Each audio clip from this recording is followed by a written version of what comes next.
informasinya kan orang tua bayi itu kan mengadukan ke sini Pak. Nah itu bagaimana dari pihak KPAI-nya sendiri? Ya, pertama kita mendapatkan informasi terkait dugaan bayi tertukar di salah satu rumah sakit swasta di Jakarta melalui teman-teman media gitu ya, baik TV maupun cetak gitu ya. Nah, lalu yang kedua yang kita lakukan adalah mencari ya nomor kontak orang tua ini untuk mendalami terkait dugaan ini gitu ya.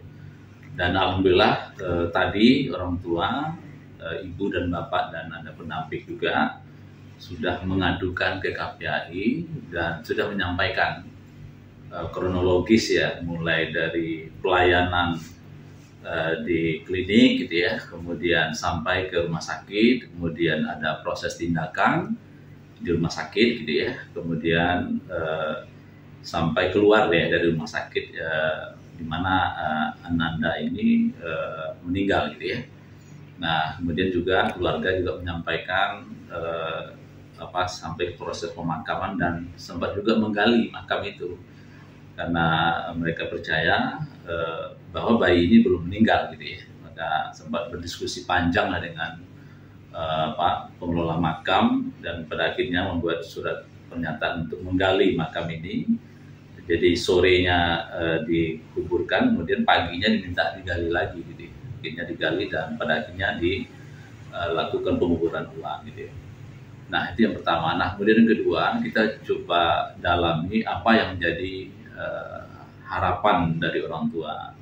Pertama, orang tua masih meyakini bahwa anak yang meninggal ini bukan anak dari ibu ini gitu ya, atau dari keluarga ini gitu ya.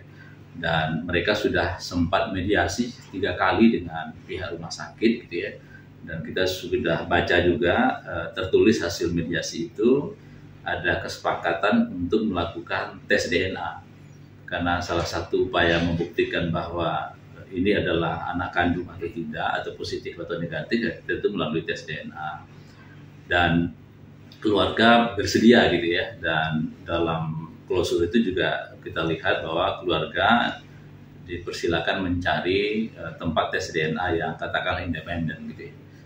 Nah, kemudian keluarga juga berharap dari tes DNA ini, jika misalnya hasil itu adalah negatif gitu ya, bahwa yang meninggal itu bukan bayi keluarga ini, tentu harus ada konsekuensi ya, kira-kira bayi yang sesungguhnya di mana gitu ya. Ya tentu pihak rumah sakit itu harus bertanggung jawab. Nah, oleh sebab itu harapan pertama. Nah, harapan kedua tentu keluarga juga menginginkan terkait SOP yang ada di sana tentu harus dijelaskan.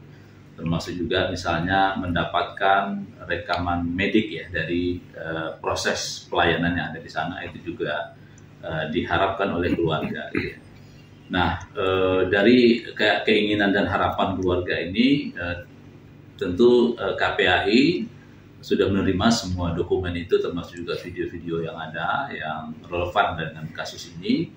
Kemudian selanjutnya KPAI tentu akan memanggil rumah sakit ya, untuk mengklarifikasi terkait aduan yang masuk ke kami, dan tentu kami akan mendalami dan termasuk juga penyelesaian seperti apa yang memungkinkan untuk dilakukan sesuai dengan tusi KPAI. Pak, ini kan dari pengakuan ayah korban ini, ayahnya ini kan bilang bahwa pas setelah bayi ini lahir tidak langsung diperlihatkan ke orang tua nih si ibu, dan terus juga nggak diperbolehkan untuk mengambil dokumentasi. Nah, ini kalau dari KPAI sendiri melihat, apakah itu wajar atau enggak sih Pak dari pihak rumah sakit melakukan pelarangan seperti itu?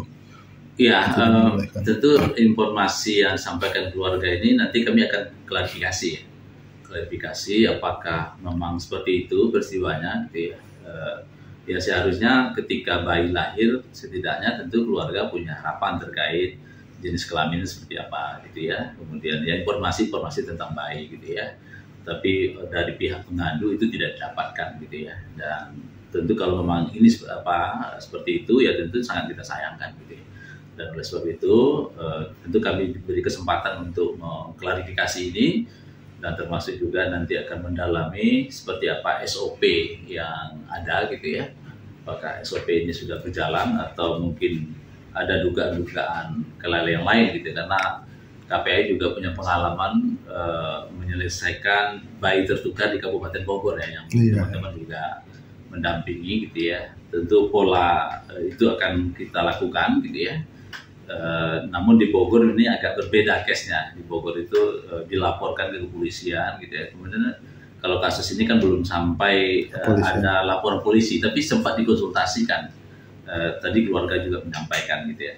Nah, oleh sebab itu kami punya SOP selama 14 hari ya untuk menyelesaikan ini, mengklarifikasi, kemudian mendalami dan mengkaji, dan termasuk juga KPAI itu punya tim pokja kesehatan ya, ada dokter yang akan bisa melihat ini. Kemudian dari harapan keluarga ini nanti akan kita jalankan step by step gitu ya, terutama tadi soal bagaimana memastikan tes DNA ya, karena itu salah satu bukti otentik ya bahwa apakah ini adalah bayi dari keluarganya atau tidak gitu ya. Kemudian yang kedua, tentu dari hasil tes DNA ini nanti akan di pasal-pasal kesepakatan itu sudah cukup rigid kita lihat. Tentu KPAI akan mengawal, dan tadi juga kita tawarkan pada keluarga kalau memang nanti para pihak bersepakat untuk membuat mediasi ulang agak lebih detail lagi, lebih luas lagi, tentu KPAI punya tupoksi untuk bisa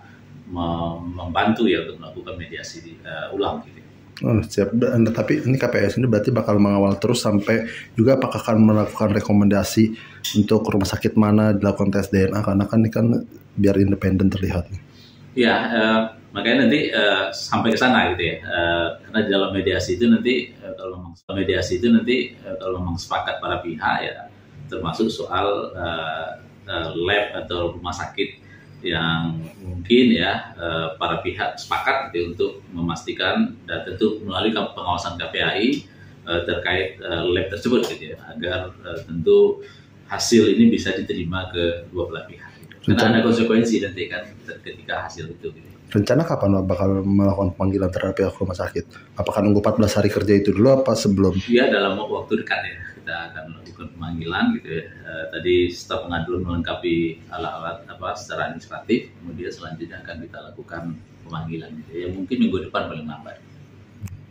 Oke, siap. Oke.